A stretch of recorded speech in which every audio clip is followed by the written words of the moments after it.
jump into B's Discord.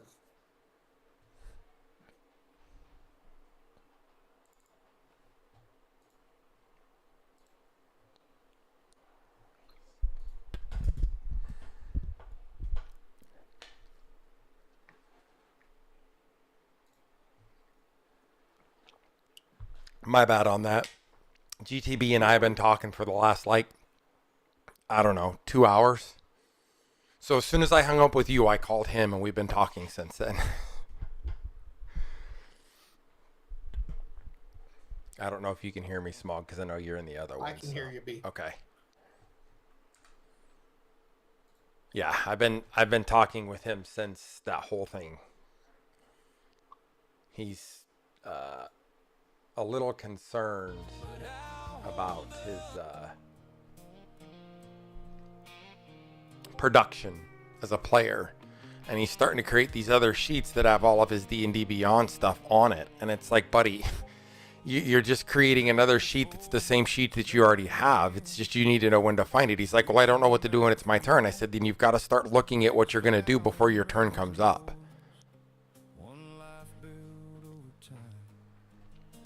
What it is. There we go.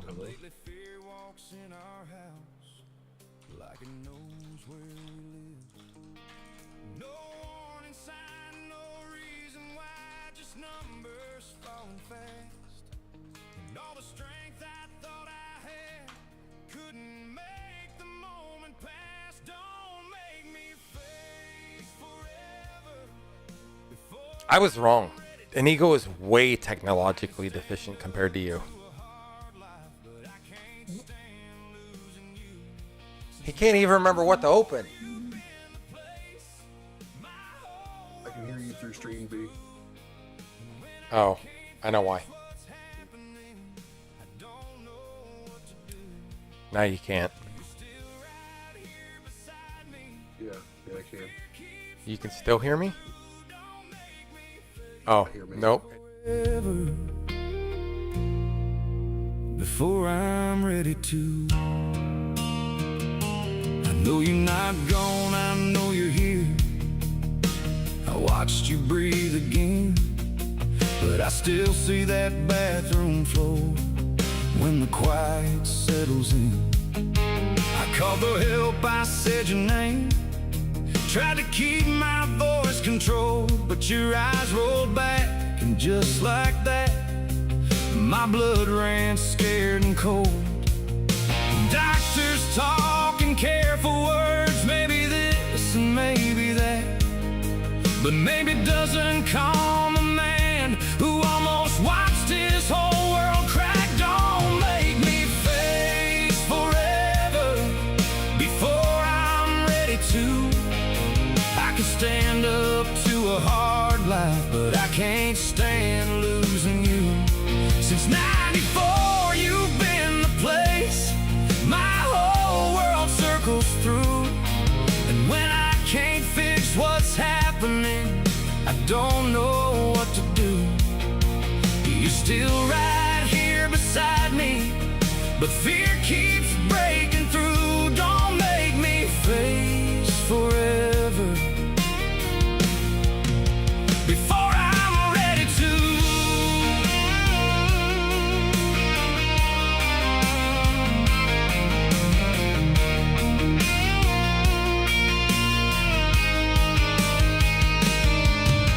I'm used to making plans, used to knowing where to stand, used to being the steady one when life gets out of hand. But this ain't something I can lift, to fight, to pray away on cue.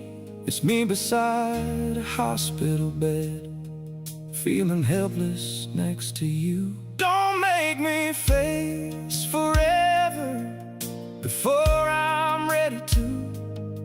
I can stand up to a hard life, but I can't stand losing you. Since '94 you've been the place my whole world circles through. Every road I thought I had still leads me back to you.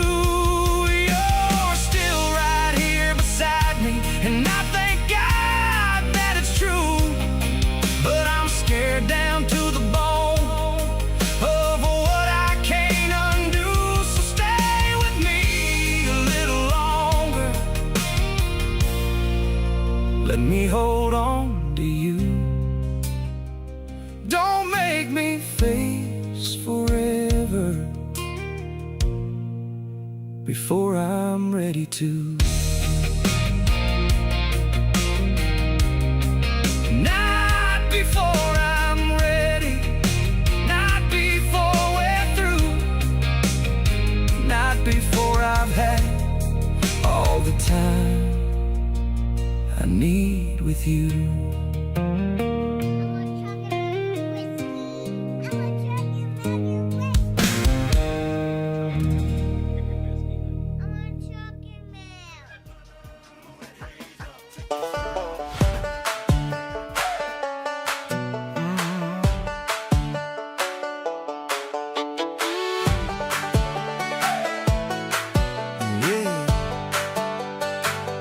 Little handprints on the window, backseat crayons in the door, laundry mountain in the hallway, toys like landmines on the floor.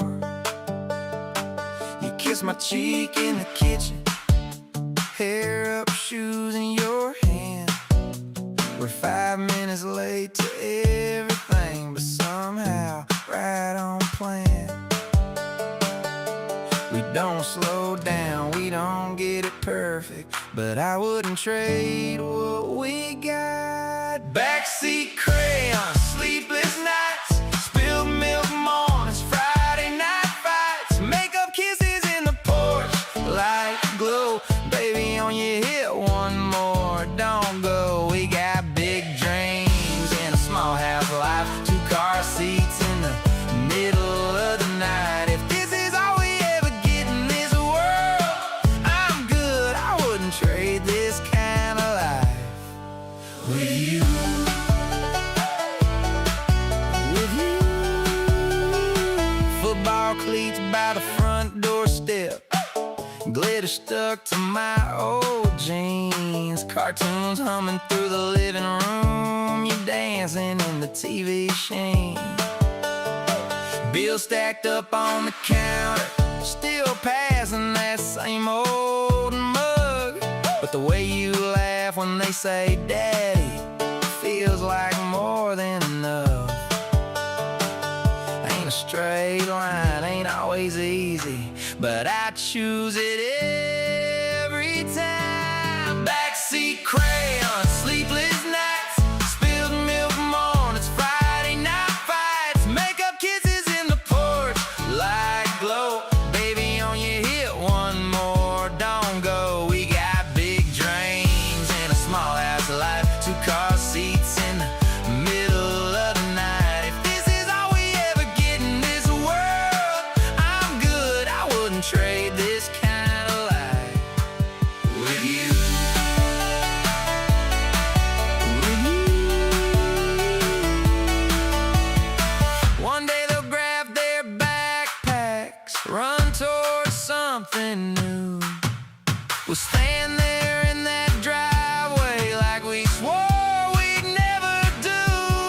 Backseat crayons, sleepless nights, late night talking, porch swing, quiet, empty bedrooms, but your hands in mine, still laughing at every old punchline. We had big dreams, we saw them through, they grew up right in front of you. If this is all we ever get in this world, I'm good, I wouldn't trade this kind of life with you. Backseat crayons, favorite time, but you're still right here in mine. Yeah, I do have to unmute myself. I've done this before, I swear. My first stream. Good evening. Let me try this again. Streamer, first time talker. Right, dumbass. So I want to apologize for being late. I was in a conversation with GTV off stream about the Celestial Awakening, which is what you were supposed to see tonight. We pivoted last minute, hoping that this would work out a little better. Marah, obviously, you see the little, you see her daughter, Penelope, or Robin, aka Robin, back there in the background, and then Walter's getting his diaper changed right now. You should know the rest of the cast, obviously. To my right up here in the top left-hand corner, who is a regular on all of our streams, is Inigo Montoya. He will be representing Morrigan. You will hear more about Morrigan here in a minute. To my top left here is the Norgi. Norgi, you're playing Snork, right? Okay. So we'll hear some more about Snork. And then bottom left down here is Brother Koa. He looks just like a monk. No hair. Little overweight. Glasses. My guy Smog. Love my Smog. And then down there right now is Robin. She's in the wrong cast. She's cast. Did she not know that we're not going tonight? Robin's got to go. Walter's supposed to be here. Is Mara. She is going to be representing Walter. This is a new campaign. It is a completely custom campaign. This is something that I have been wanting to do for a while. I know Inigo's like, are you going to be able to do 2 campaigns? I'm like, I think the campaigns, once they're flowing, are pretty easy to do. It's getting to the point where they flow. The Celestial Awakening took a little bit to get back to that point. This one's pretty easy because it's just fluid. It's whatever happens, happens. So we will get that going. Before I get started with any of the processes, anybody have anything they want to inject in here? Inigo, Norgi, or Smog? I know Miraz off on the Walter duty, literally. She's waving. I saw a hand. She's waving. Oh, I see your hair occasionally come into.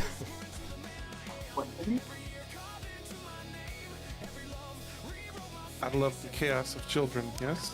It's the perfect timing.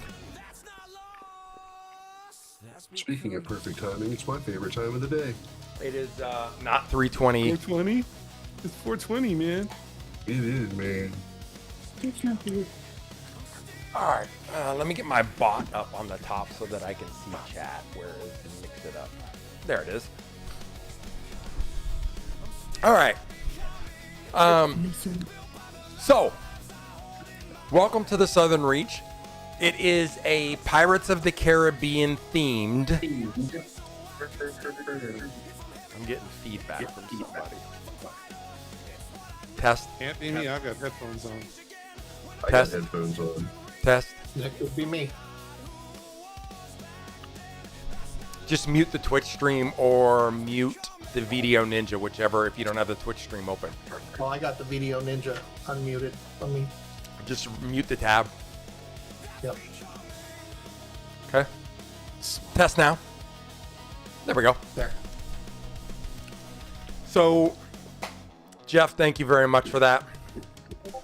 I don't know if my alerts are working. I created all of this at the very last minute because I was not prepared.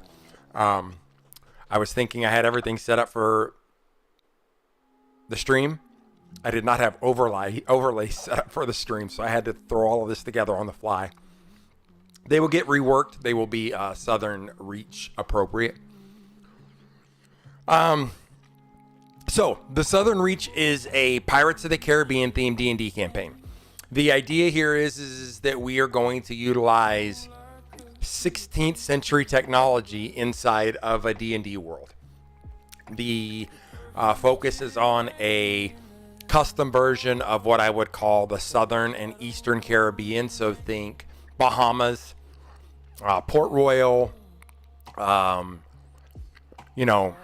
all of the pieces that kind of tie into that. Tortuga, if anybody watches Pirates of the Caribbean, that's like Jack Sparrow's favorite place to be. The intent, obviously, is about making sure that we're all starting the campaign fresh. We finished our 4 characters. We're establishing enough connections that make sense for them to begin together, putting everybody on the same line for what would essentially be session number 1.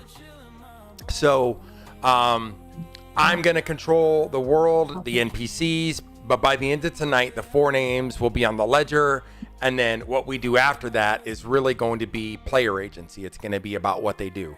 So we're going to skip all of the what do you enjoy about D&D? Why do you do D&D? How does D&D work? all of those things, because this is a cast and crew that you're very familiar with. We've been playing either on my channel or on Player Adventures channel now, in campaigns that go off to die for at least 2 years. I don't think it's going to take a whole lot for you to figure out what the folks here do. With regards to the respect for the table, obviously we're going to do the same things, right? We're not going to try to induce anything in here that Walter B. Crumb is going to feel very uncomfortable with from a player perspective, that Snork is going to be unhappy with, that Morgan Tidecaller is going to be unhappy with, or Brother Koa is going to be unhappy with. This is an R-rated campaign, though. It is a souped-up version of Disney's Pirates of the Caribbean. There's going to be violence, horror, crime, political intrigue, strong language. I'm sure people know I have a pretty big potty mouth, right? So there will be some language that'll be on here. This is not rated for your children unless you want your children to hear things that they would hear from an adult who doesn't care what your children hear, because they're not mine. Gambling, alcohol, morally difficult situations may come into place here. We will try to keep the things that are there, and then we'll fade out those things that obviously don't fit. AKA fuck those kids. Yeah, exactly, bother. I do think characters should be able to disagree. One of the things that I was talking about the group with today on Discord was that characters have tons and tons and tons of components into their backstory. I know Inigo spends a lot of time on his characters. Mara has spent an enormous amount of time on Walter. She customized Walter. She brought him back from a different structure. She always puts flavor in there. In fact, one of the things that I told her, and she can attest to this, is we have Artificer in here. And I said, of all the people I'm most concerned with being an artificer in this campaign, it's her, because she'll break every fucking thing we do. Norgie's like, I'll be an artificer. I was like, good, you don't know what your character does anyways. Go play an artificer. And so, I do think character strife is there. DMV and Aeolus have some interworkings that are going on. Robin and Aeolus have some interworkings that go on, right? She's got the Bone Man and she's not sure what she can trust from him. Aeolus felt like there was trust, but now Aeolus has been bastardized, and so it creates this tension that I think lends to the credence of the party and the players and the depth that comes from those players. And so I think the group that you have here, you'll see, will do a very good job of representing the characters that are there. I think that PvP is a whole other thing. I'd like to try to avoid character PvP, but there's always going to be a place where it's PvP adjacent. Like, I don't remember what it was, but I think I was trying to grab Robin. Mara was like, the fuck you are. And I was like, how do I make this happen, right? So we PvP'd, but we didn't. Does that make sense? It's not like we're fighting each other, but we are countering one another. We're using our character to define our character's actions. I think that's totally acceptable. I think turning a gun on a former teammate and being like, I will blow your head off if we don't rob this kid or whatever, that's, to me, that's one of those things that I think is, hey, Wab, what's going on, son? I hope you're doing good. Mara is always the queen of, I want a mulligan, or can we retcon that? She's like, that's not what I thought you said. She's really good about that, right? Because she gets distracted. The kids are going, something else is happening, right? So I do think takebacks are fine. I think, like most things, if you pull your hand from the dice, essentially you roll the dice. I think we live with it and we go with it. But if I give bad information or something's clearly just, not taken the right way, I think that, it's fine. We can retcon that. This is not so serious that we can't retcon it. But I do think if we know the result, we generally want to try to stick to it, right? I think in your case, Mara, you were like, can we retcon that? And your dad's like, well, and you were like, you know what? Yeah, fuck it, right? So I think this group is very good about that. I don't think we're going to be overly contentious with how we adjust things. Everybody knows the DM's a cheat and fuck because at the end of the day, I'm trying to get a result that I want and the players are trying to get a result that they want. And Smog's going to cheat no matter what he does. In fact, I need to go make sure he doesn't have all 20s across the board on his character right now. Smog told Inigo, he's like, just put 18s there. It'll be fine.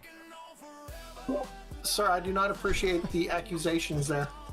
I was under the impression that I could say whatever I wanted and there were no ramifications from it. That's how we operate in today's society. Is that how we do? Yeah. He identifies as being right. There we go. There we go. I want to stress that I have a 7 in one of my. Yeah.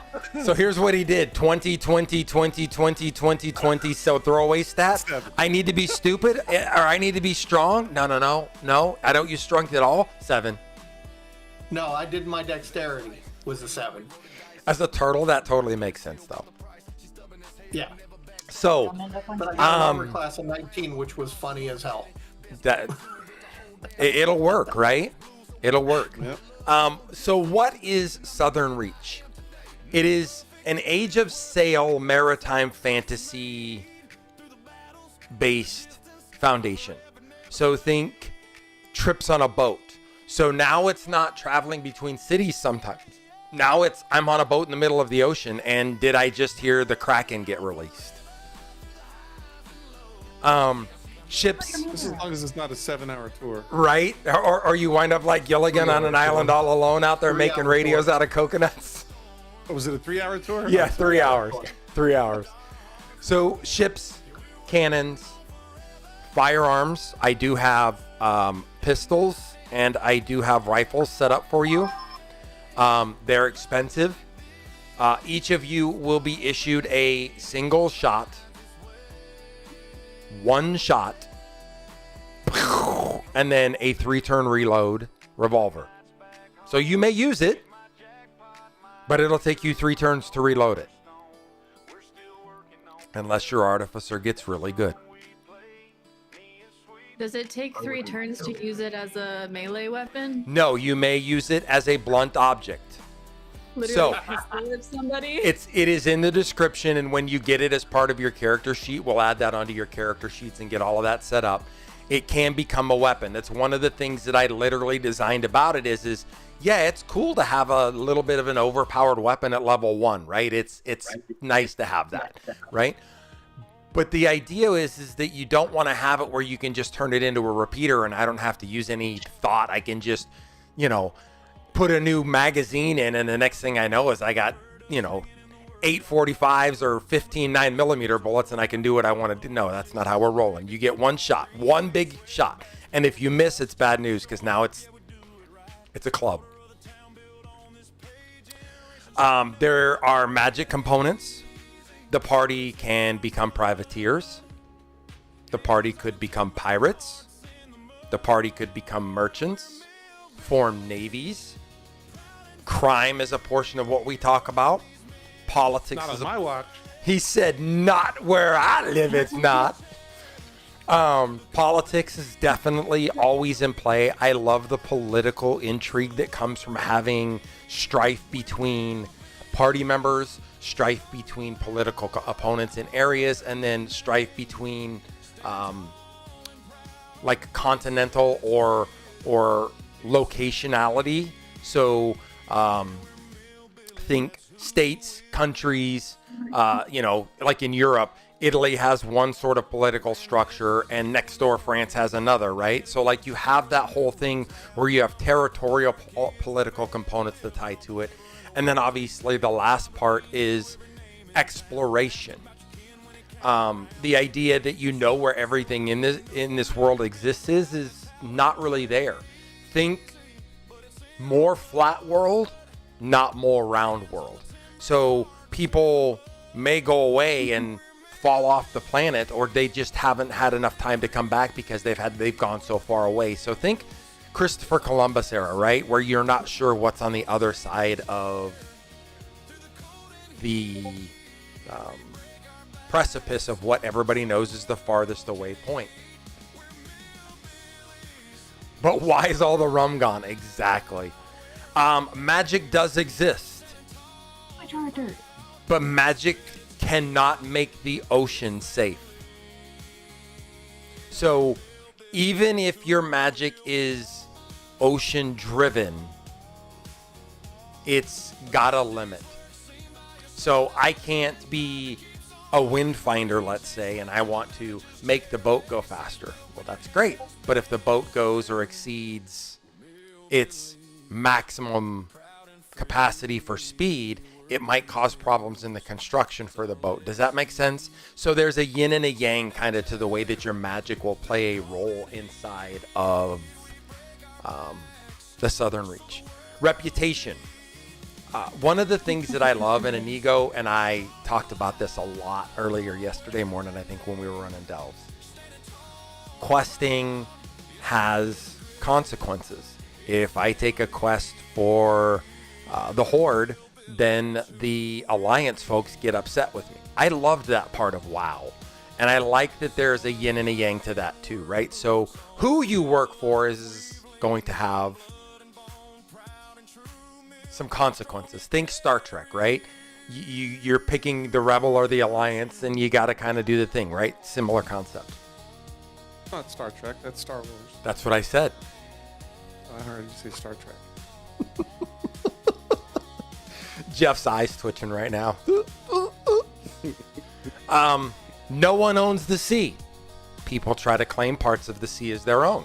So think international waters. China claims parts of the international waters between Taiwan. Taiwan recognizes a different side. Similar concepts here. And then the supernatural. The supernatural gets stranger as reliable knowledge ends. So what's known is known and creates a safety barrier, but what's not known is very unknown. So as you get further and further away from the things that people sail on the day-to-day, there may become more danger in the ocean, on land, and so forth. All right. So character-specific components. Let's talk about this just for a second, right? Red means go, green means stop, right? Exactly. There are stoplights at every corner in this world. Everyone's character should be level 1. Everybody's character scores from an ability perspective should be rolled. We are using the 2024 model on this one. Nobody wants what's west of Westeros. Exactly, right?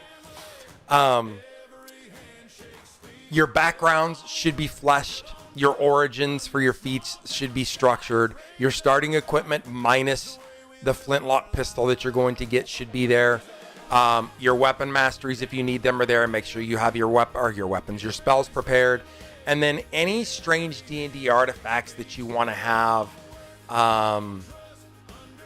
should not actually just be like off the random cuff thing, but they should be kind of there. So I'm going to start with Smog. I think Smog's got some really smart mechanical choices for Brother Koa. What I'd love him to do is talk a little bit about how he formed Brother Koa. Not what he is specifically, but kind of where the idea came from, Michelangelo of the Teenage Mutant Ninja Turtles. So, forming Brother Koa, I wanted something obviously sea-worthy. So, Turtle was an easy choice. And then I wanted to have a cleric.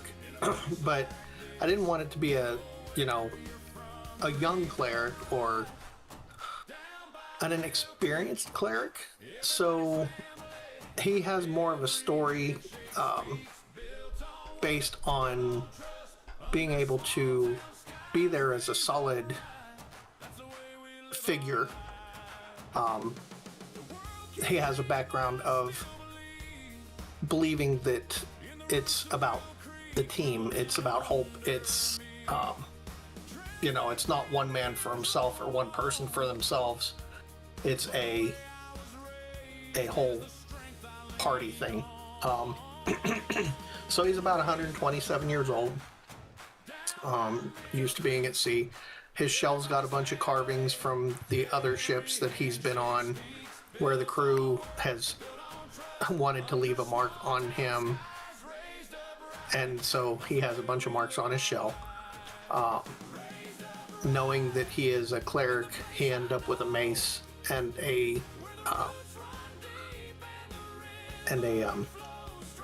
shield.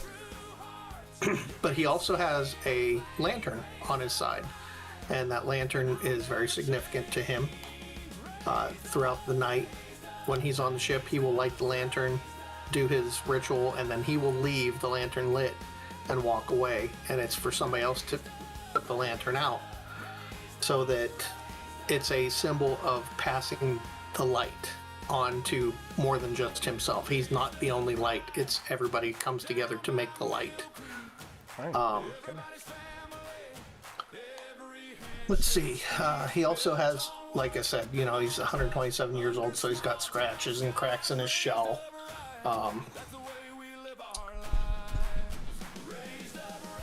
Trying to see what else to talk about with him specifically. He believes that his journey is important. The one time he didn't go on a journey, somebody he cared about very much didn't come back. So he now takes responsibility for that and believes that his purpose is to be on the sea. So don't go too crazy, because we're going to talk about some of this in the next section too. So yeah.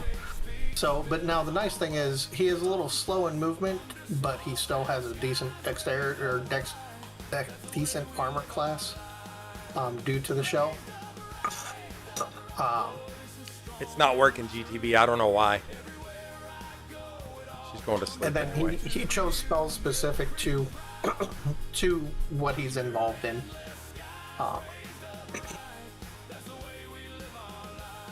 So, do you want me to talk about anything else with that, B? No, that's good. That'll work. All right, so let's talk about Walter B. Crumb for a second. Marah, the one thing that I love about Marah is her and I are very, we are kindred spirits when it comes to how we like to develop our characters.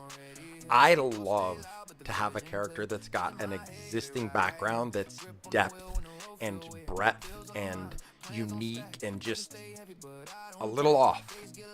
And so Walter definitely fits that. So Marah, talk to us a little about the inspiration for Walter and then how you shaped Walter off of your inspiration. So Walter B is... Oh, okay. Actually, let's go back a little bit. Let's go back to our one shot that we had about 2 months ago, in our haunted house, where someone kept sitting in chairs. And Walter Crumb was a baker and an artificer who had joined the party. Well, his son, Walter B. Crumb, has now taken after his father's footsteps after a raid on their home. They have a family bakery, and he had to leave the bakery as it was ruined. And he discovered that he's naturally a fantastic fighter, standing a whole 3 feet tall in the air. Unfortunately, the lisp is genetic, and so we will be hearing Walter B. talk with a lisp. And his introduction is, "Hello, I'm Walter B. Crumb. Most people think that the B stands for bread, but it actually stands for beefcake."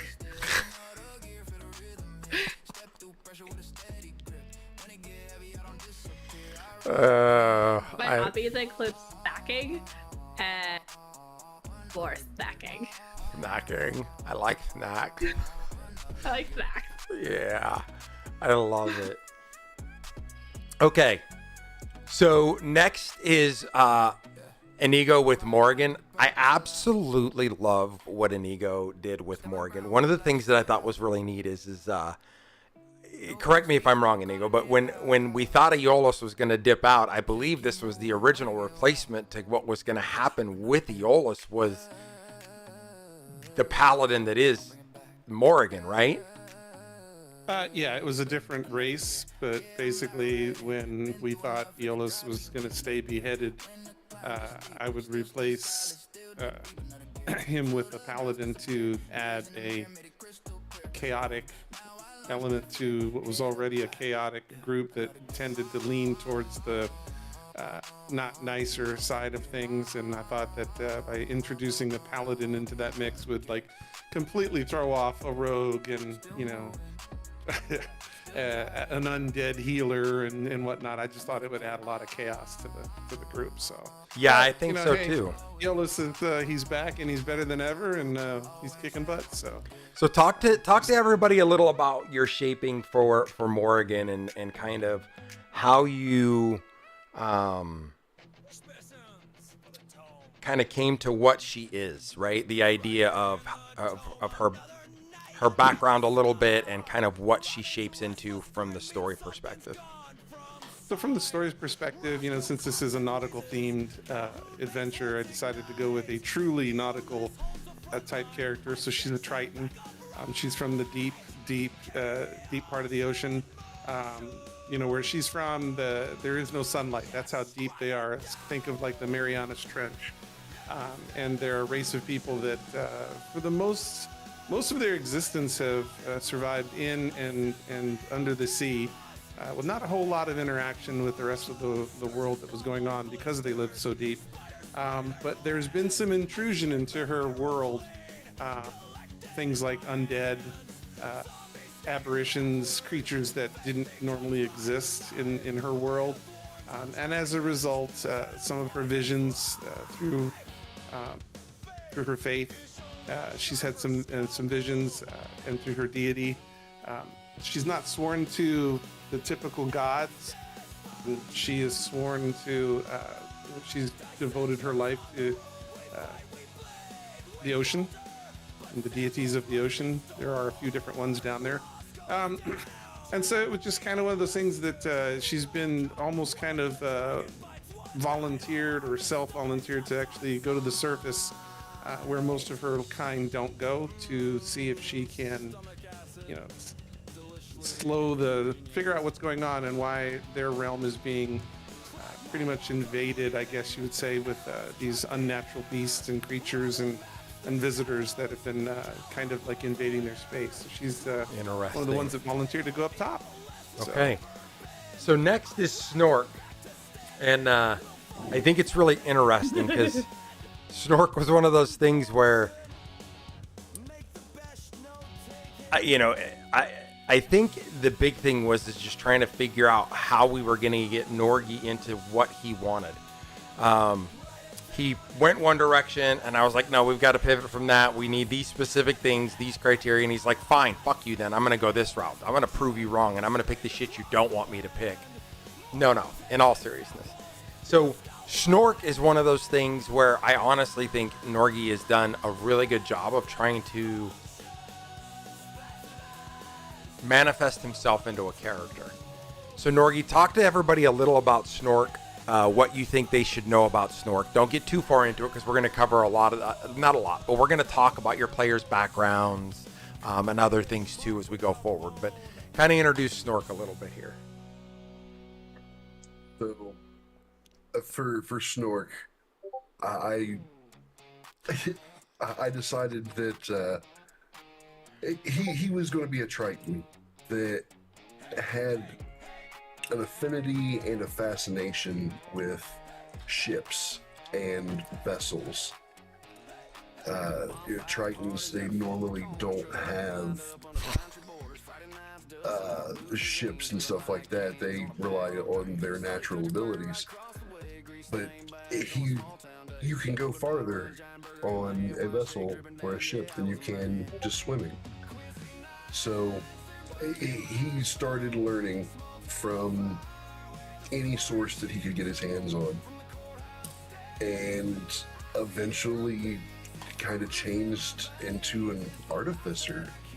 He wants to know how things work.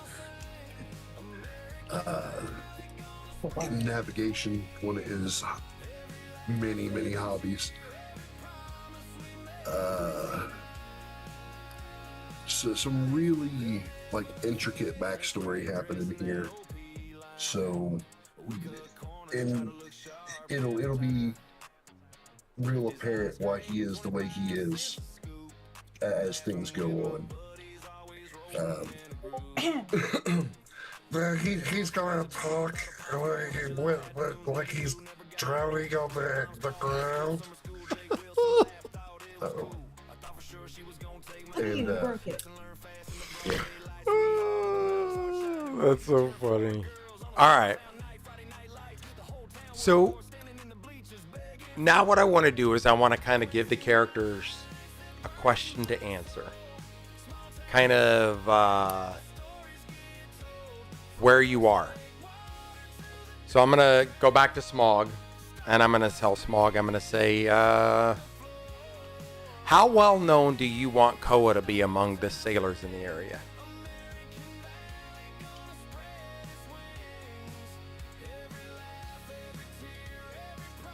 Helps if I find my mute button. He is, so as per his background, it's hard to find somebody that hasn't heard of Brother Koa. Sailors tell stories of the old turtle who remained calm while storms tore apart the rigging, who tended to the wounded after pirate attacks, who blessed newborn children on long voyages, and who performed countless burials at sea with dignity and compassion. No one agrees on which stories are true and which have grown in the telling, but nearly every seasoned sailor seems to know someone who once sailed beside him. So, I would like Brother Koa to be pretty well known among the sailors of the realm. Okay. And what does his faith mean to him personally? Well, his faith is what drives him. It is the momentum and the reason for his being. He is about guiding people in the darkness. Okay.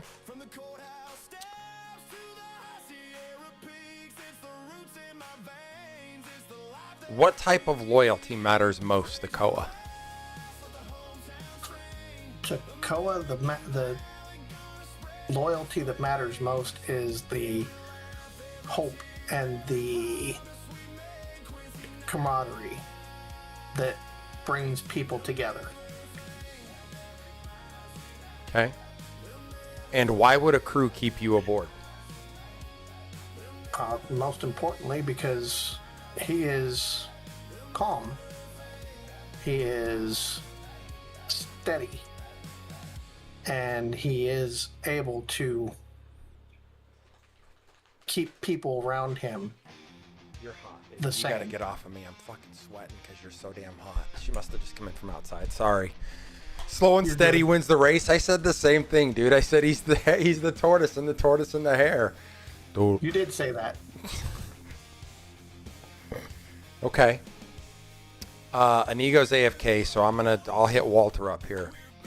So Marad, do I remember correctly? Was Walter a soldier at one point? He was. He had to fight when his town was under attack, and he was recruited to the front lines. So what kind of soldier was Walter? Walter was a Besides little. barbarian soldier. He started whacking everybody with whatever he could find. His rolling pin is his primary choice. His rolling pin. I had a character that did that. That's awesome. And so why doesn't he do that anymore? So as part of these battles, he has found that there are better weapons than a rolling pin, although he still carries his trusty rolling pin around. But he's not really a fighter at heart. He's naturally good at it, but he prefers peace and snacks. Peace and snacks. So he is Yogi Bear as a hippie. Yes. Well, a very small Yogi Bear. Oh, so he's What's the Boo other Boo. one? He's a Yogi Cub. Little people rule. I love that. So what brings him to the sea? I actually have a thing for that. Hang on. I heard you get in trouble because you barked at mommy. All right. So in order to get vengeance for the destruction of his home, Augie is now wiping the crumbs all over. I'm not even kidding. Okay, so I put pillows down so nobody would get hurt, but this is what he's doing now. Anyway, so in order to get vengeance, he wants to disrupt the kingdom's ships and supply routes, and hopefully eventually liberate his home. And what is his greatest ambition? Snacks. Got it. So Scooby snacks. Endless snacks. So you walk his into a greatest room and you want to know what you see. Snacks on one side, danger on the other. He would like to liberate his home, ultimately. But, you know, a giant room full of snacks is not a bad idea. I love it. And so, why would a crew keep Walter on board? Because he provides snacks. He carries snacks around in his bag. He makes snacks. Now he's cheeseburger Eddie. He's a very kind individual. And he loves to share food, and he's just a good little guy to have around. Okay. Snork, tell me about where you grew up. Off the southern coast.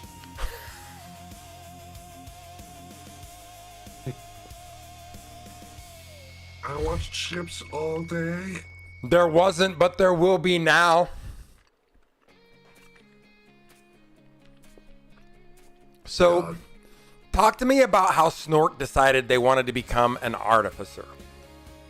What was that trigger? I like boats. Tell me about what you like about boats. You're not a good swimmer, but you can go far. Okay. That's what hard. Yeah. You may want to get a glass of water. And then, why is he's going to sea now? What's he going to sea for? Just kidding. Please don't joke. You can answer this as Norgie for now. Yeah. Just to be back out in the water. Yeah, he's from the sea. He belongs in the sea, around the sea. Land just didn't suit him. Okay. And why would a crew want to keep Snork aboard their boat? He fixes things. Something breaks, he figures out how to fix it. So he's MacGyver. Yeah, a toothpick and some chewing gum, and you're back seafaring. So Inigo already answered this question, but I'll ask him it again. See if he wants to expand on it. Why did Morrigan leave Arithmare for the surface? Because there were warp beasts and drifting undead and surfaced forged constructs and vehicles and things that the Tritons had never seen before. Especially her band of Tritons, since they were so far in the trenches, so far down, they had never seen ships before. They had never seen man-made cannons and things like that. And that's Do any of where, them have an eye patch? No, none of them have an eye patch. No, none of them have an eye patch. Opportunity. There was a missed opportunity by Walter to put one on for this. Walter should have had an eye patch. For those of you that don't know, Marah had one. I'm sure one of us has a picture of it somewhere we could share. Arr. Okay. And then, what does Morgan believe the Oath of the Abyssal Bulwark requires of her? That she she's there to cleanse the corruption from the sea. Okay. Okay. And why would a crew want to keep her aboard? Because she's faithful. She's a strong think Brienne of Tarth from Game of Thrones. I a love fierce when you told me warrior. that, by the way. I thought Yeah, that because she's such a great character. Yep, she's a one hell of a warrior, driven by faith. So she's a tank. She's a healer. She's she helps guide those that may try to go wayward a little bit. She will bring them back onto the path of not righteousness, but the right. The straight and narrow. Straight and narrow. She's not. So they're going to wander around because A, she's a badass, and 2, she brings a lot to the table as far as healing and charisma and positive. No energy peg and- legs, GTB, but Smog's character does have peg leg, short legs. All right. Don't be. And then did I ask you why any crew would want to keep you around? Sorry, I don't know if that was what. Yeah, I just that was asked. because That- she's a fierce warrior. the last and one was she's, it, right? A healer, and she's able All right. to just keep everybody on focus and where they need to be. So That, and she brings the power of the sea too. So she does command a lot of things of the sea through her faith. I mean, she could talk. Hey, girl. Talk it'll to be the sea. interesting to hear Inigo play a character that can talk. Yeah, for once. All right, so let's talk as a party a little bit, right? You guys have kind of gotten to know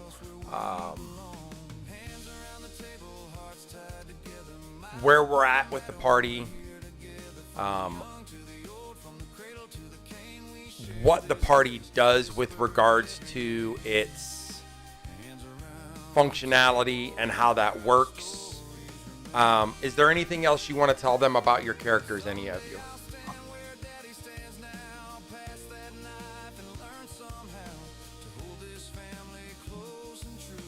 I don't know if Inigo dropped. No, I didn't drop. Sorry. Okay. I had to turn my camera off for a second. That's fine. I was just like, did Inigo drop? He got quiet and his camera went out. I was like, oh shit. She's Aqua Woman. Yeah, kinda. All right, so let's talk about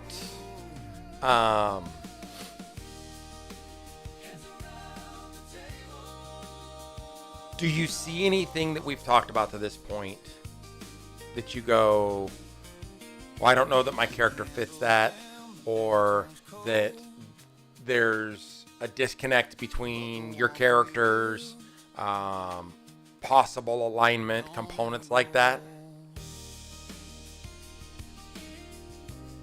No?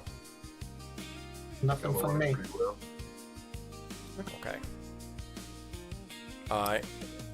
Nothing from any of you all either. I saw what looked to be a bunch of shaking heads. I just want to confirm that. No. Okay. Good. All right. So the group will start out in an area that's called the Southern Crossroads. The Southern Crossroads is going to have Crosshaven Isle, Mariner Sound, and then Eastgate. Those are kind of the areas where you're going to live, I guess is the word I would use. Eastgate is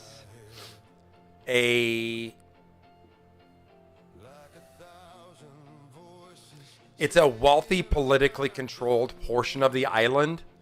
So think more developed. It's like a great harbor community. There's the Mariner Sound, which is around it. So alongside of it is the Salt Market and then the Boundary District. It's going to form like a connected urban settlement, but Eastgate presents itself as something that's separate yet superior. This is where the captains register their vessel, right?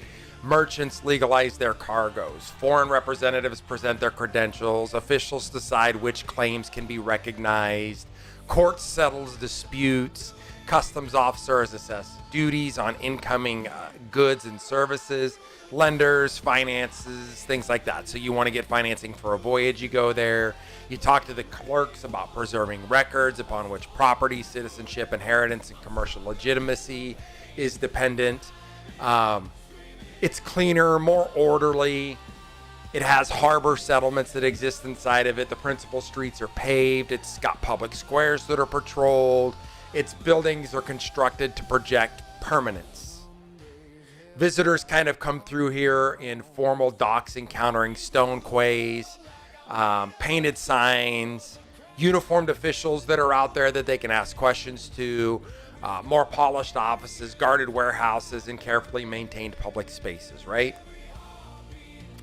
Now, this appearance obviously is not entirely false, but Eastgate provides real stability, infrastructure, patience, arbitration opportunities, things like that.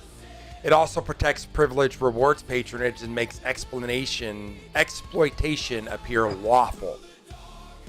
So that's a very key component here is that procedures that few others, ordinary sailors and laborers, can get or understand are done there, and the law is the strongest there.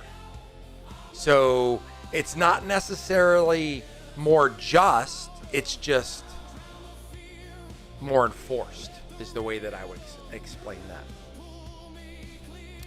So that's kind of where you'll start out. There is a connecting area called the Salt Market. Now, the Salt Market, as it sounds, is the working heart of the crossroads, right? It's exactly what you think it is. It is an occupied and busy stretch of Crosshaven Isles Harbor. It's along Mariner Sound there where the ships are unloaded, repaired, provisioned, inspected, redirected, and prepared to sail again. Nearly every vessel entering the region depends upon the salt market for something. Fresh water, rope, replacement timber.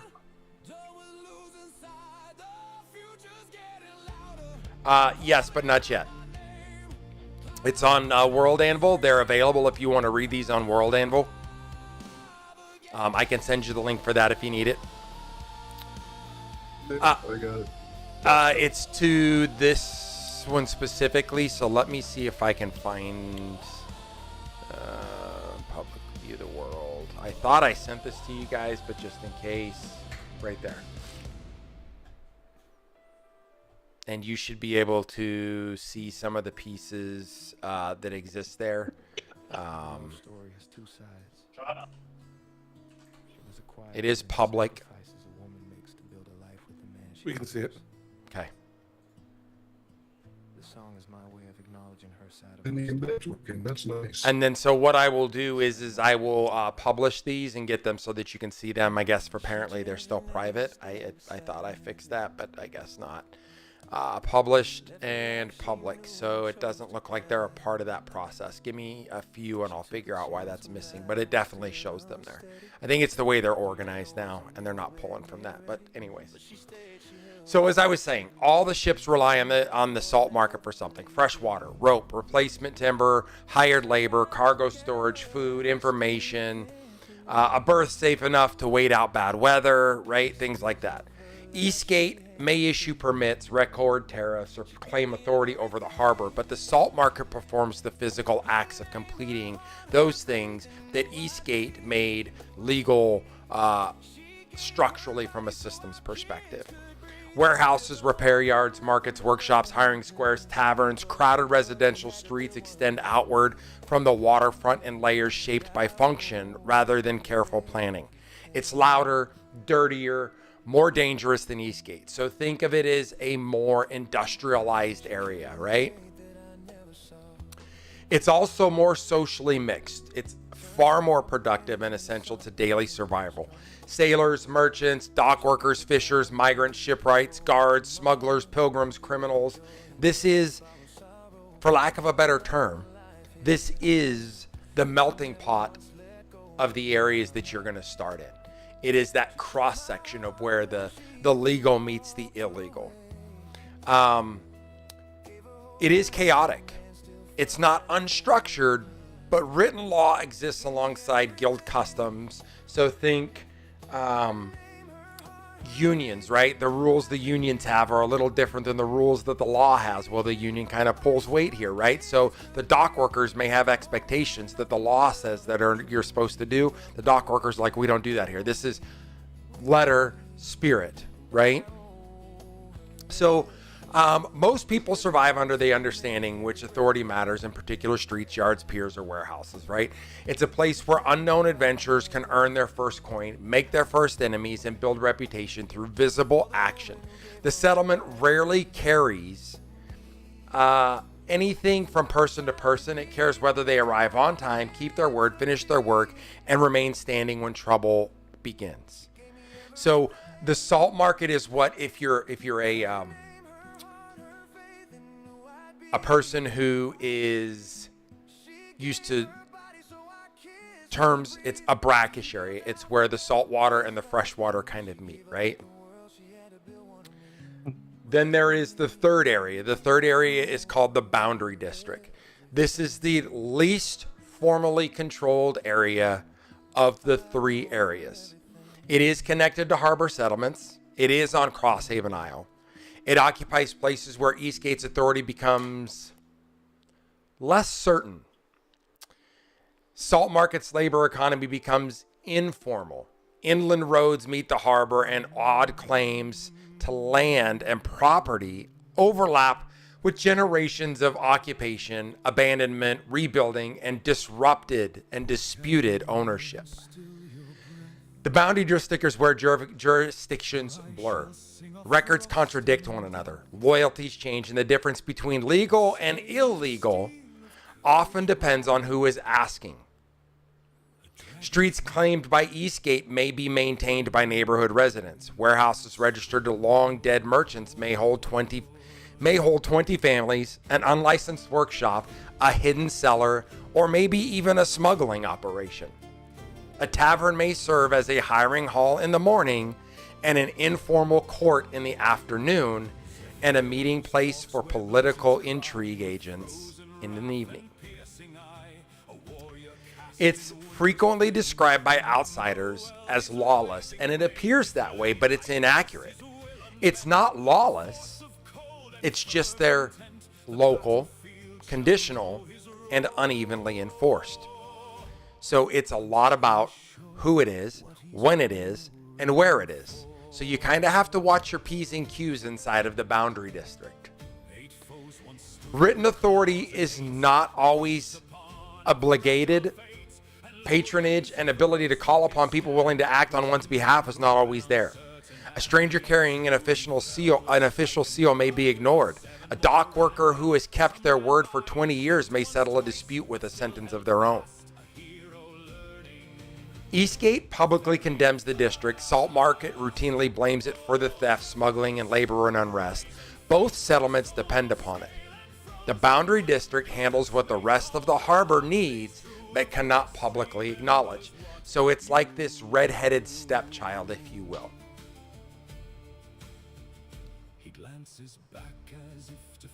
Can I get... Does this give me... There we go. It kind of is, and it kind of isn't. And that's the whole point, right? Is that it's a little bit of everything. So you have in Eastgate what I would say is a very formal, very standardized way of looking at... Why can't I add to the table of contents here?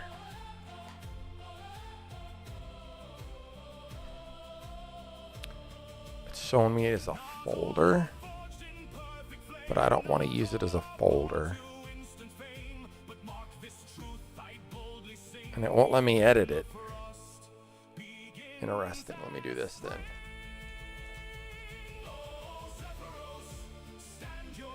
Since it won't let me add anything. Okay, that works. Give me a second.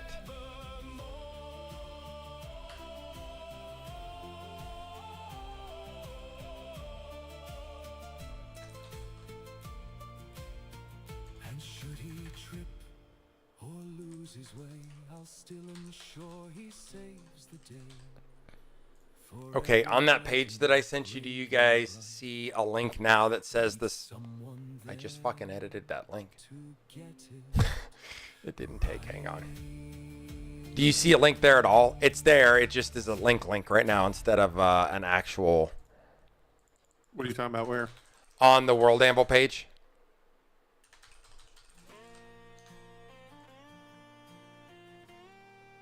Under the World Codex? Yeah. Yes, it would be right above that. Why are you not editing? Oh, I didn't click the Not button. working. Not working? Okay, give me a second.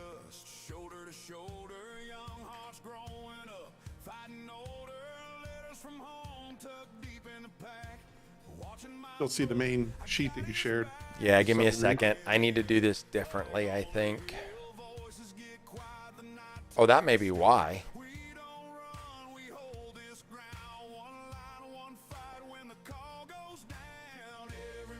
No, that says published.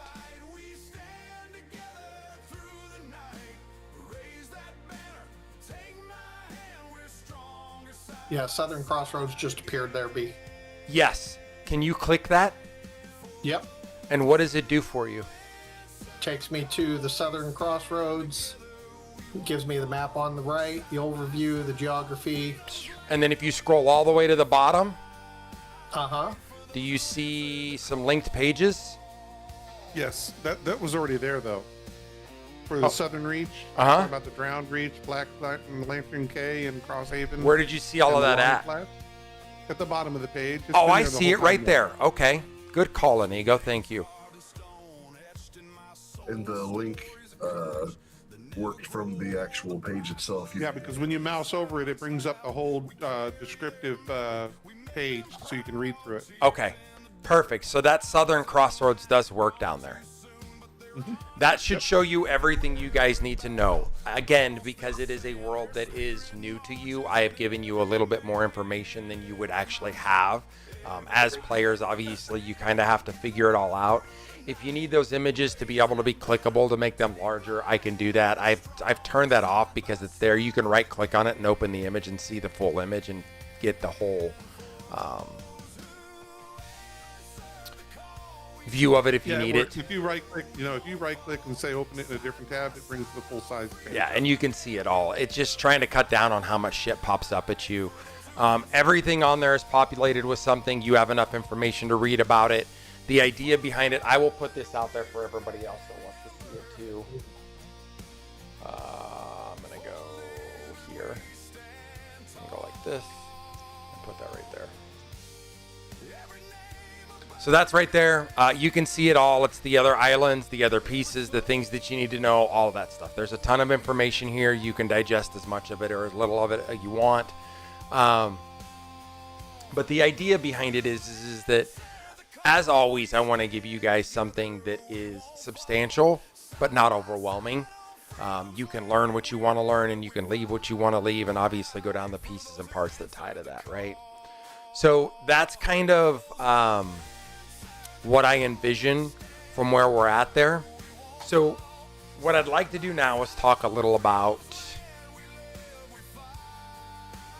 how you see your character interacting and working with the other 4 characters that you now know exist, right? This isn't one of those things where it's like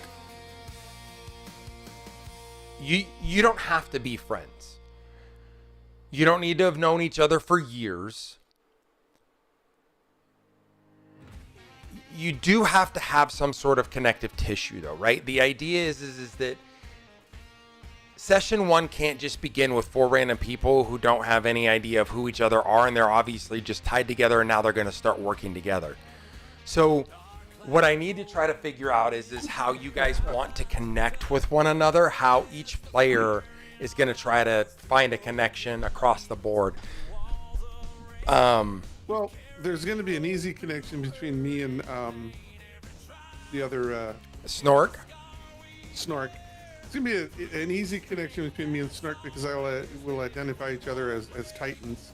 I will be kind of thrown aback by his, pure desire for the Drylanders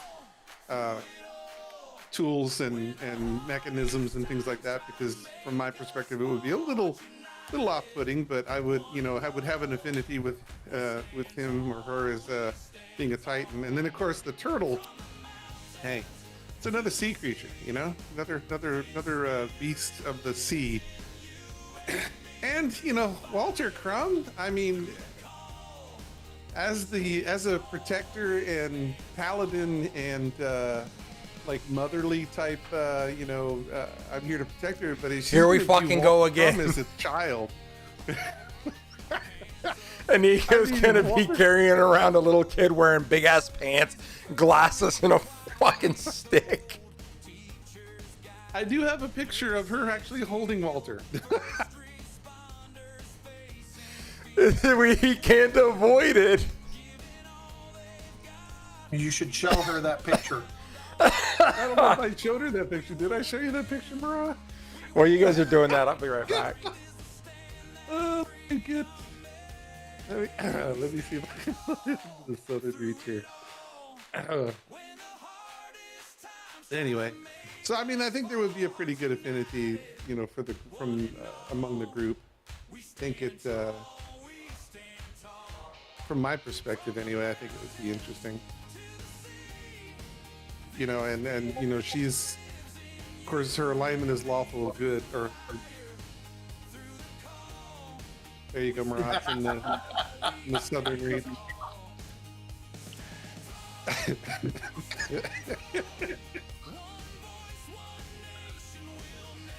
Just so y'all know, B's pooping. Can we do a quick break before I can? Yeah, go ahead.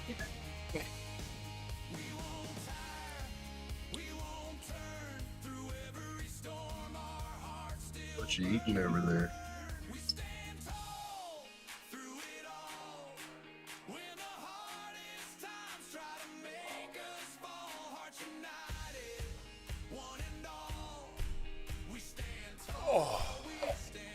So you said Morrigan and Walter because Morrigan's gonna want to take Walter on as a child, right? She's gonna have an affinity for the little humanoid because she's never seen humans before, and this is such a little. From her perspective, you're just gonna think he's a child at first, because he's so tiny. What the hell are you over there eating? It looks fucking fantastic. Baconator. Oh, Yeah. okay. Stop before you throw on your keyboard. So, Walter's not here, so I'll skip that. Koa, for you,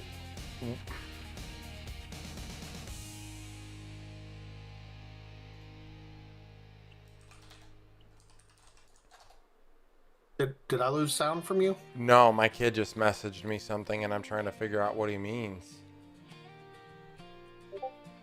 I'm assuming that's how he came up with it.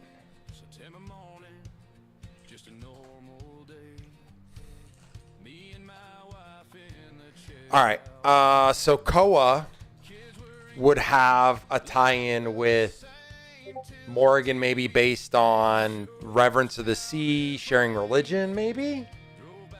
Well, with so Brother Koa believes in Saloon. She's about guidance in the darkness, about the sea. So yes, we have a tie-in in that aspect. Except Morgan doesn't necessarily buy into the whole God specific. Morgan's more about the sea as its God. But with us having the sea as our background, yes, we would have a tie in there. Yeah, but not specifically Religion based. Right? Mm-hmm. Okay.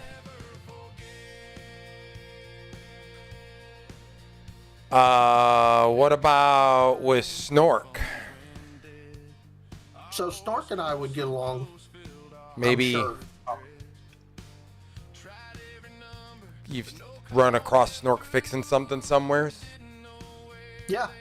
Or he would probably be interested in my shell.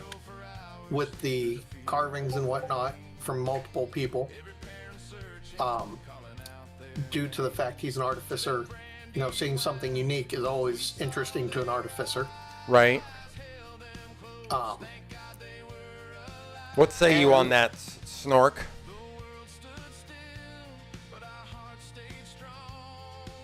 Heard many tales of the turtle cleric. Excited to actually see.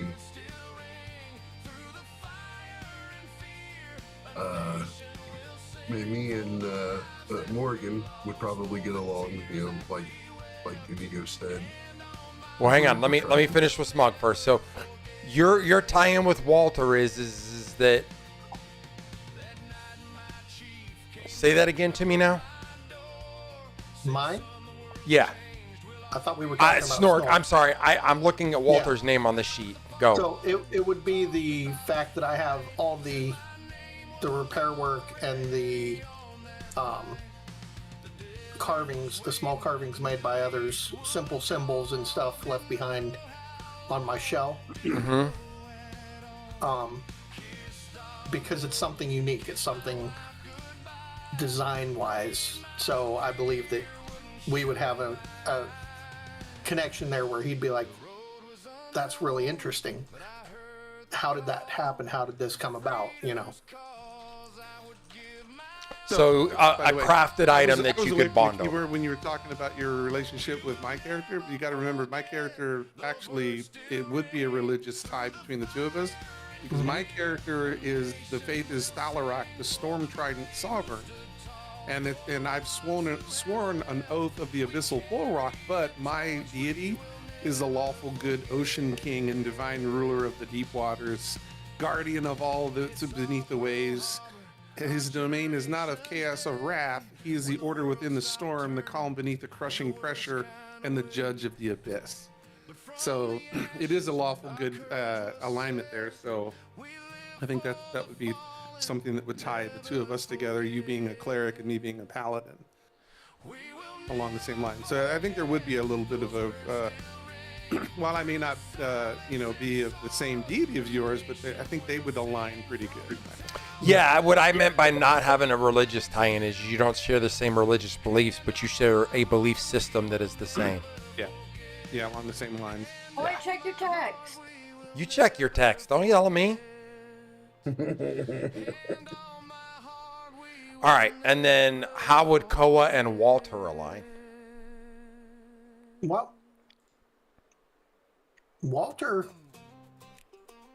being the peace-loving creature that he is, and of course having snacks, would probably be interested in, this turtle creature. And so I think Walter would take him in, and much like many of the other party members, thinking that he's small, until he sees what he's capable of more or less protecting him. Like a child. Everybody take care of the child. Yep. So we realize the child is a crazy-ass barbarian. Right. Okay. Grandpa's home. Go talk to Grandpa.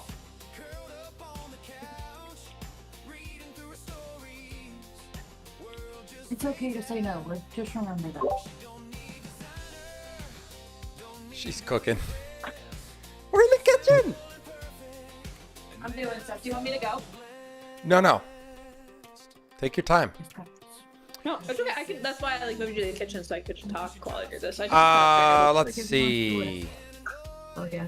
What's he making? So, Snork, you agree that you and Morgan having the same species, the same components, that's a tie-in for you, yeah? Definitely with a respect issue. Maybe not an agreement, but I respect the. Come here, Nancy. I respect. Yeah, there's a respect thing there. So would you two know anything about each other's cultures? Is this one of those things where I'm from Indiana and you're from Ohio? Well, so from what I've gathered so far, Morgan's a deep sea triton. I'm more of a mid to shallow. Wow, that's awfully depthist. Yeah, well. I mean, it could be like East Coast, West Coast. Like, That's it, baby. That's what I'm saying. So there would be no. So there, exactly. so like if you ask somebody from New York what California is like, actually, I'll go even simpler. Mara and I were talking about this the other day. We were on the phone and we were talking about this. I said Texas gets a bad rap from everybody outside of Texas because they only see the things that the news produces on it, and nobody really lives in Texas, so they don't see it all. I'm not saying Texas is perfect. I'm saying Texas just gets a rap of it's got only these things that happen in Texas, and it's like, no, Texas is so much more than that, right? So Well, the that's like idea when you behind tell somebody you're from New York, they think New York City. They don't realize that New York has some beautiful. and that's what I was just going to say is you hear people from New York talk about California, and both make an assessment that New York means New York City and California means the beach. And predominantly speaking, Hollywood.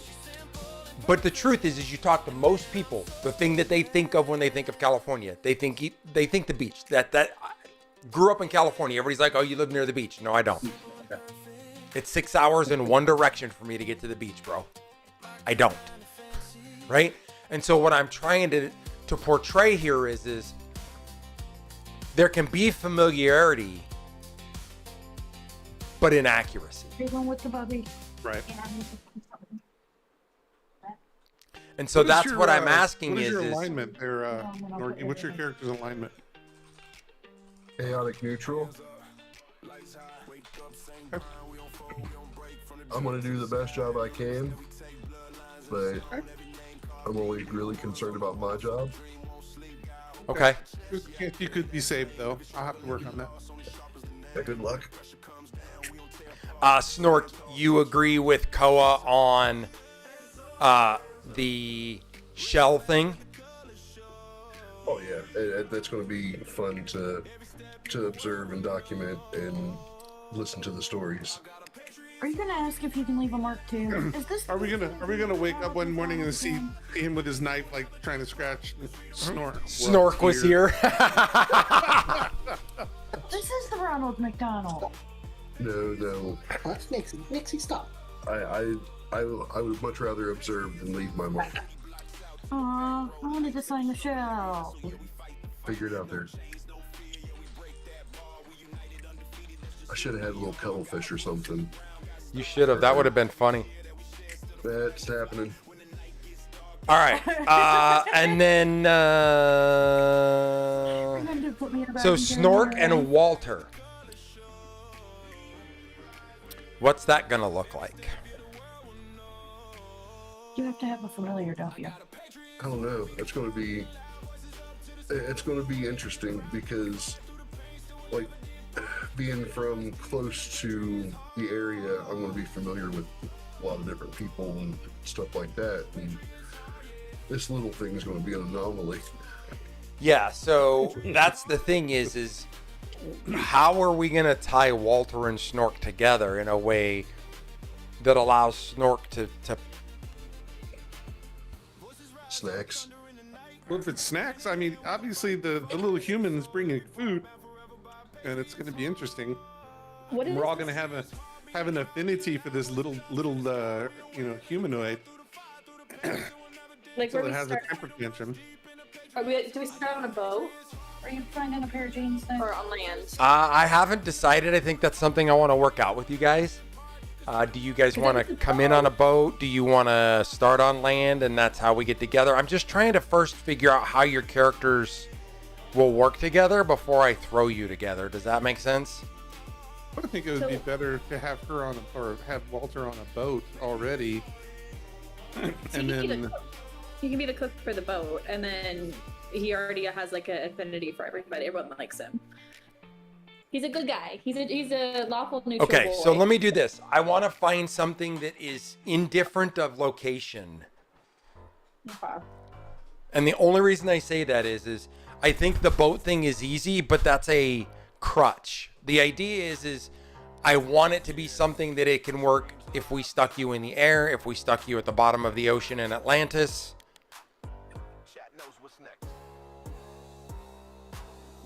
Previous repairs, salvage, lock mechanisms, something that Snork has had to get to put into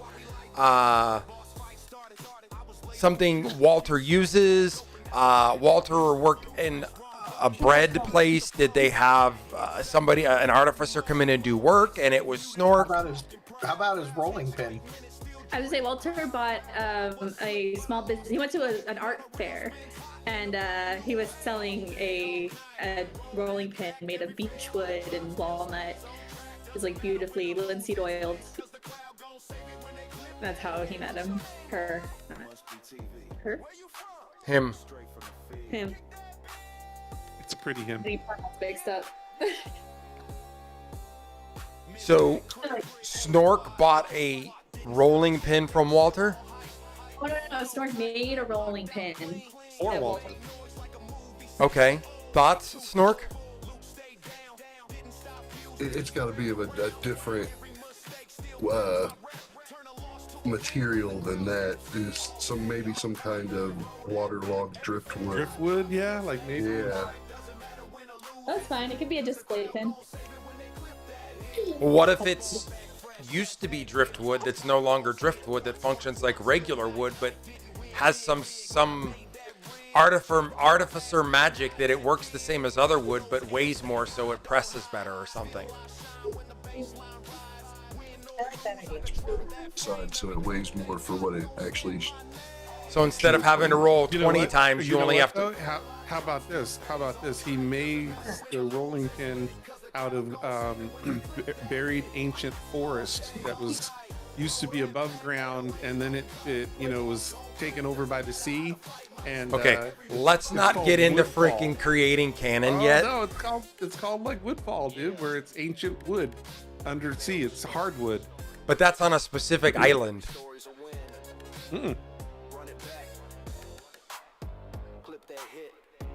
Woodfall either fuels unique deep sea ecosystems or becomes perfectly preserved for thousands of years if rapidly buried in oxygen-poor sediment, and can even slowly turn into solid stone via mineral replacement over millions of years. Did I write that? So that could be it. Did I write that? Huh? No, I'm just saying that's what I. No, thought that's I what I'm looked saying. up. Okay, so the reason I say that is that would exist on a specific island you haven't been to yet. That's why I was saying that. So let's not rewrite Gotcha. canon. Yes, sir. Does your back house door hit your cupboard? Reclaimed wood by chance? An ore? Yeah, let's not do the ore thing, Greg the bunny. Okay, So I so am kind of upset that I didn't get to wreck shit with my ore tonight, but that's okay. I'll fix that next week. okay, so walk me through this again. So we agree that it's going to be a special rolling pin.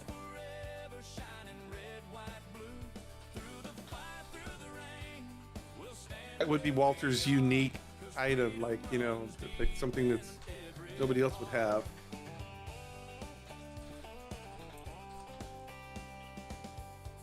Bought a lighter that you use to light the ovens.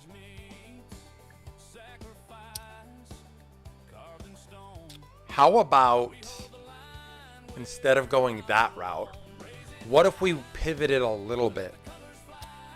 What if it was a special mold for the bread that Walter made that was lost when Walter lost his business?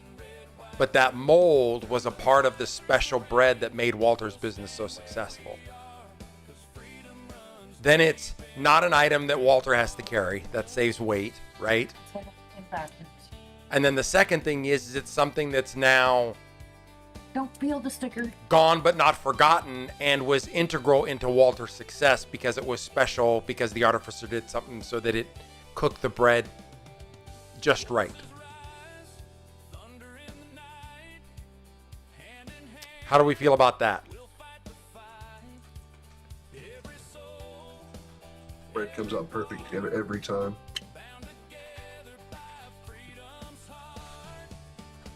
Well, it's something that he had that he doesn't have anymore. Is that what you're saying?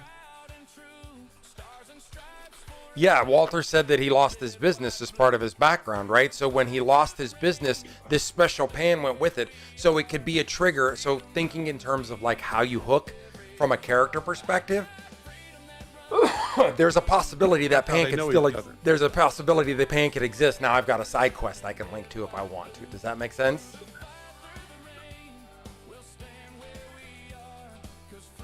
Okay.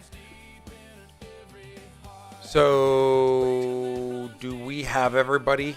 Snork to Morrigan, Koa to Morrigan, Walter to Morrigan, Koa to Morrigan, Koa to Snork, Koa to Walter, Snork to Morrigan, Snork to Koa, Snork to Walter. That means all of Walters are managed. So let me confirm with Walter. Walter's okay with where we're at. So Walter, Morrigan is going to like you because you're a tiny human and they're going to think you're a child. Koa is going to like you because you have snacks and you look like a little child. But why would Walter like Koa and Morrigan?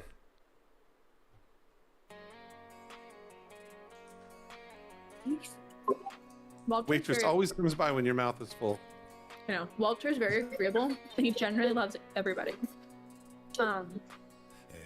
He particularly loves people who are kind and nice, and as long as they tell them that they like his snacks, he's happy.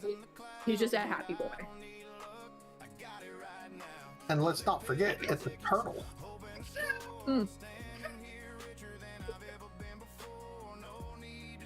It's not hot.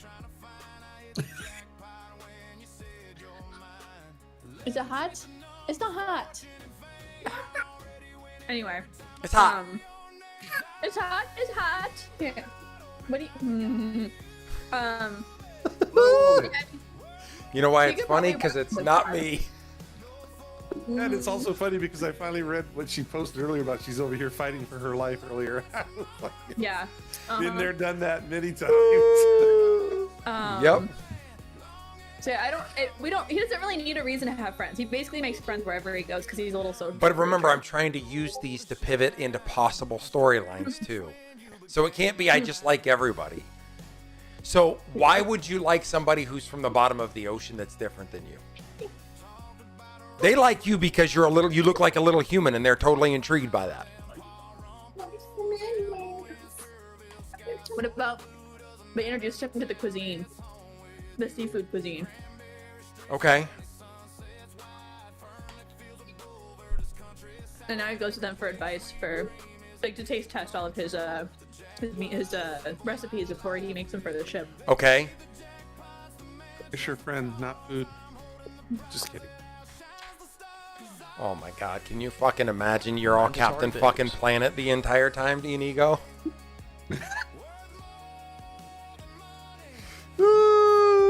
I don't know why it's not working, GTB. I gotta figure it out. We'll get there, I promise. That's on me. I don't know why this shit's not working. Okay. We can take that. It's hot. No, TTP's like, boobies. now they're That's both over why, here that's why he grooming loves the- There's a blue-footed booby that comes up there and it says boobies.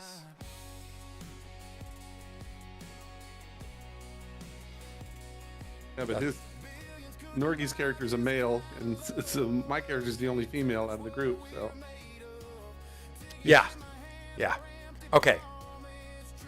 So then, knowing what we know at this point, then, what kind of work do you think your party would consider or be willing to take right now? Now we're shaping kind of how you guys are getting together. And it's options. I don't want you guys to be like, this is what we're doing, and I'm going to walk in here and be ready. No, fuck you. We're going to do options. well, I'm already on a mission. So, But your mission's not the group mission, so I don't care about that. That's what caused me to be there, though. You know what I mean? And so But whatever the group, if we're, so are we? You saying are we trying to be like pirates? You saying, or are we trying to fight pirates, or what is the? I'm is that asking what you, you're asking? what kind of work would your character be willing to do right now?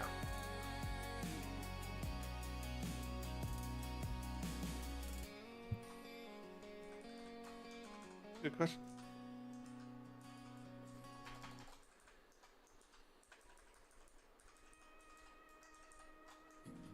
Character, I guess, would probably be looking to just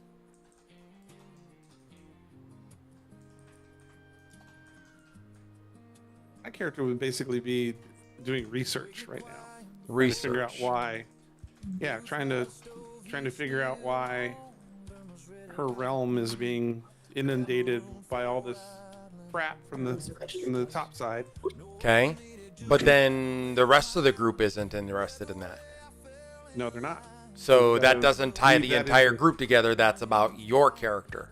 The question Well, is, in order for her to figure that out, she's got to interact with people, interact of course with she everybody does. else, find out But what's the going on. idea here is that your quest is not going to drive 3 other people to do the same thing. I have to find a way to build you all into a single location and a focal point. So, what is it that your character would do, and what is it your character won't do? That's what I've got to figure out, and then say, okay, well, here's where this. My character won't rob, rape, and pillage. Okay.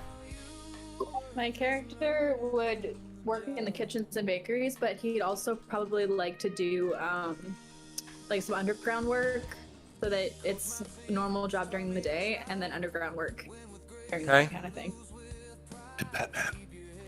And he goes like, I don't like this little kid as much anymore. He's like, I'm Batman. Okay. Koa. Ship's chaplain. And what if there are no ships? Would Then you be chaplain a- in Okay, Snork. I fix the ships. I can navigate, but whatever you need me to do. I defend the ships.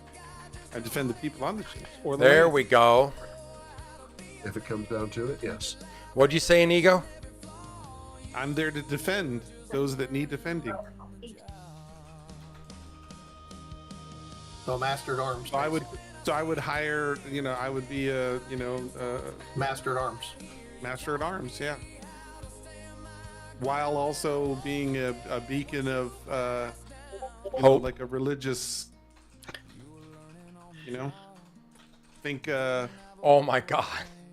think Knights Templar, I guess. They're Your for a holy vacuum will get mission, all of but- that though. Her 2 vacuums will get all of that.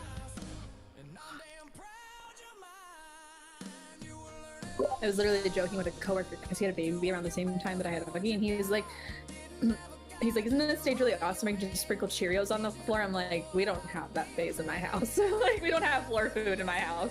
That's just Okay. dog food. So Inigo's character says, I refuse crime. Crime is bad. Koa? What do you say? Crime? All crime? Some crime? What's your alliance? Your Neutral good. So you're not really a crime guy, but you're not opposed to a crime that leads to good. Correct.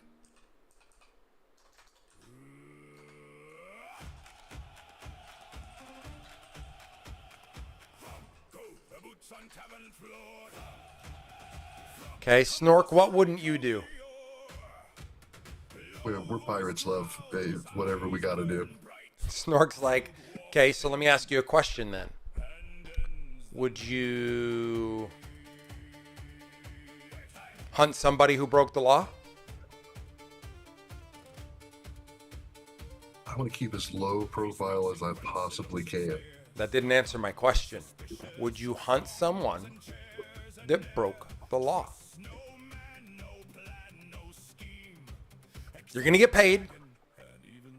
You're a privateer. We're putting you on a boat and you've got to go catch Blackbeard. He keeps robbing my ships. Would you do it?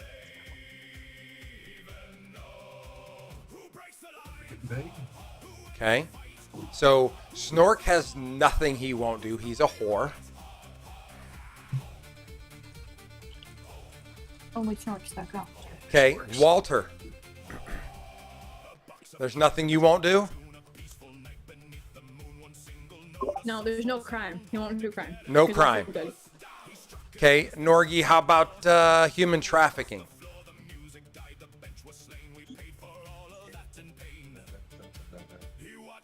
Would you do that? No. Okay. I'm going to count human trafficking as crime.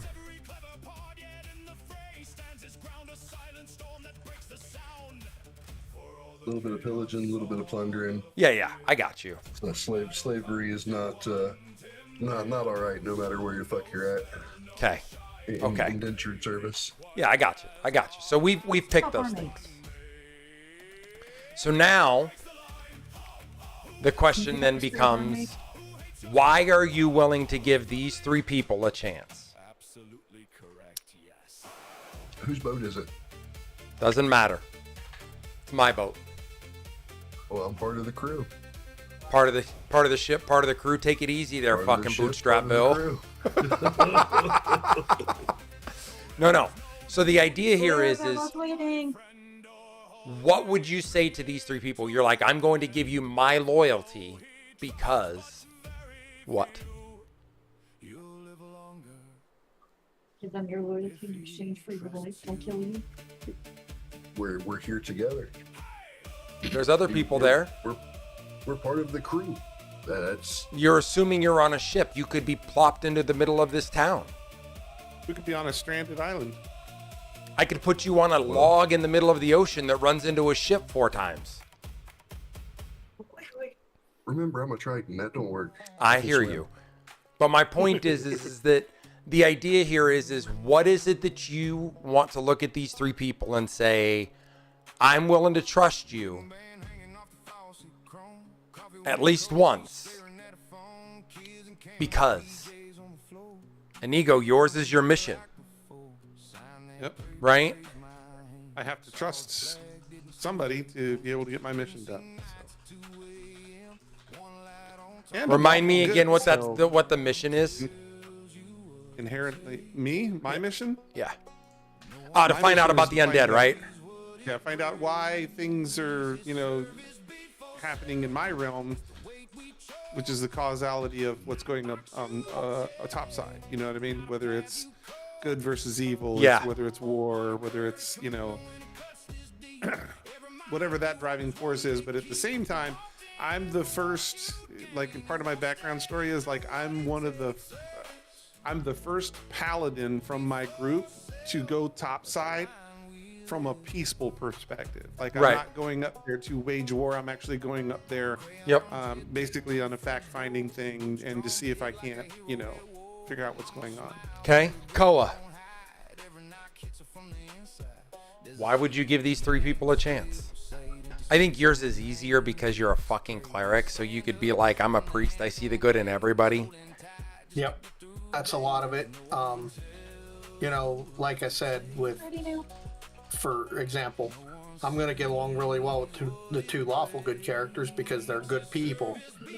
They just don't see the delusion in following the law all the time. Yeah, the law's not always right.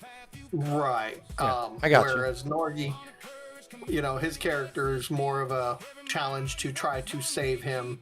Yeah, and you have teach to pull that- him up from his Yep. erroneous ways and pull the Correct. others down from their haughty, derisional ways. Yes. But you see the good in everyone. Yep. Yeah. Snork, why are you willing to give these people your proficiencies? Why would you throw your lot in with them? What do you want by doing that? Fame, fortune, glory, women, 40 virgins? To prove I can to improve on the humans' nautical prowess. Like, I want to see them go far You want to expand humanity? away from my home. But To improve see your them own far. legacy by expanding human travel. Yep. Because it's got to be self-centered as a chaotic neutral character. Right?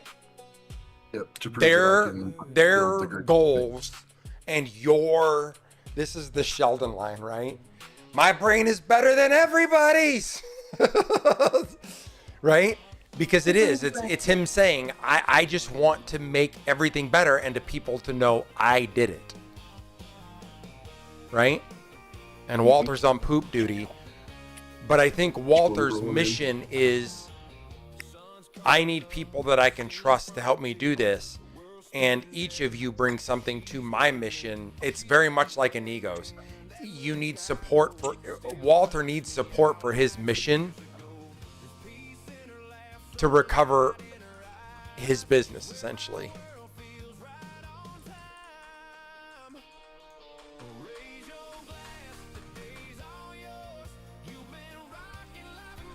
It's actually just my father's business. I just make the bread.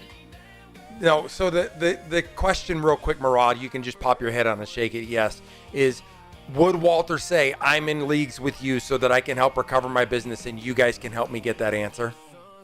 Yes. Yeah. So I think that's a really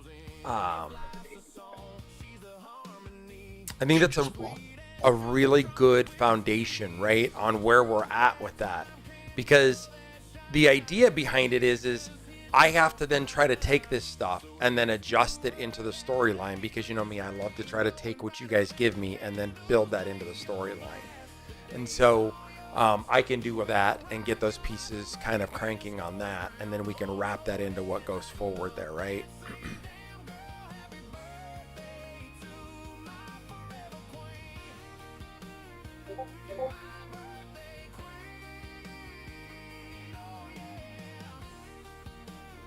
Yeah, Norgie, you know what? I think we're at a good spot. We can wrap this up a little early rather than trying to make you sit through all of this. Did you get bounced or did you just turn your camera off? No, he's still on. Okay. Okay. Because what I don't want to do is I don't want to have you sitting on here to try to complete all of this and have your computer get literally fried because of a lightning storm. I'm on Wi-Fi not wired, so. All right, so everything.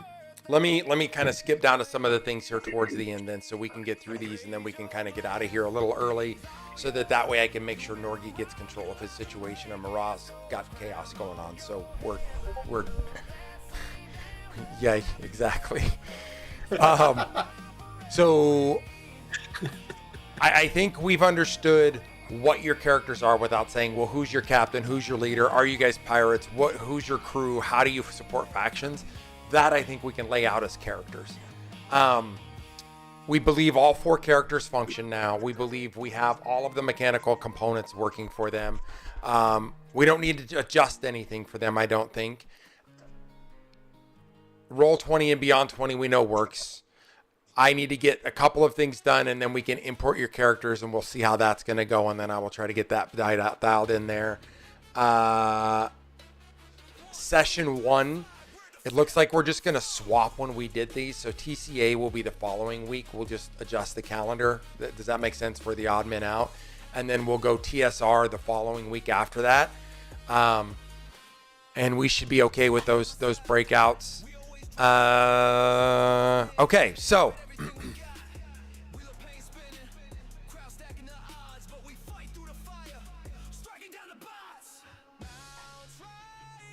yeah, I think that works. Do you guys have anything to add? Anything you want to change? Anything that we didn't talk about? Anything you think we need to talk about? No, pretty good. Speak now or forever hold your peace. I think it'll be good. Will there be combat? No. How much experience did we get? Yeah. Hey, Bother, are you still here? He may have gone. He said he was working. He asked me if I was going to make a UPS agent who was in a throuple with somebody. And I put a note in here, and it goes, we can call it the Eastgate Packing Agent. If I was my real size, your cow here would die Oh my God. The Celestial Awakening, that's you. The Southern Reach is this one. Okay. All right. So I think we're good. I think we have what we need to have here. If anybody has anything that pops up, let me know. Otherwise, I want to thank everybody for their time. I know we got started a little late. We only went about an hour and 50 minutes. But I just wanted to get this in, and it felt like it was an easy way to go with the chaos both Mara and I were kind of fighting and struggling with. And I know she's got to get off here, and looking at the picture, she's going to go right to work again. But yeah, so as always, I want to thank you guys for hanging out with me. I appreciate it. I know you guys got a ton of choices where you can spend your time, so thank you so much for spending your time with me. For the crew, for Norgie, for Inigo, for Mara, and for Smog, thank you guys. We appreciate the hell out of you. I can't wait to show you guys what this looks like and to get into what I like to call D&D style Pirates of the Caribbean. So you guys be good to yourselves, be good to one another, and I'll catch you on the flip side.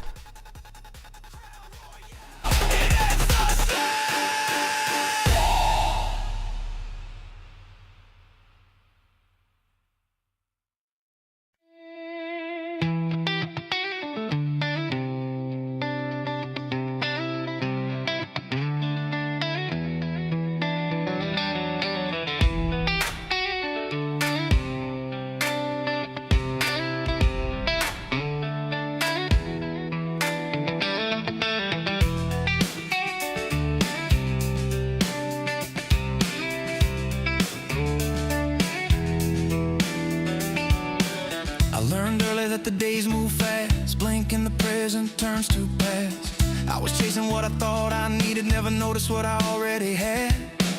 Built on instinct, built on grind, eyes ahead, head full of noise. Didn't know time was the currency until I heard it in a small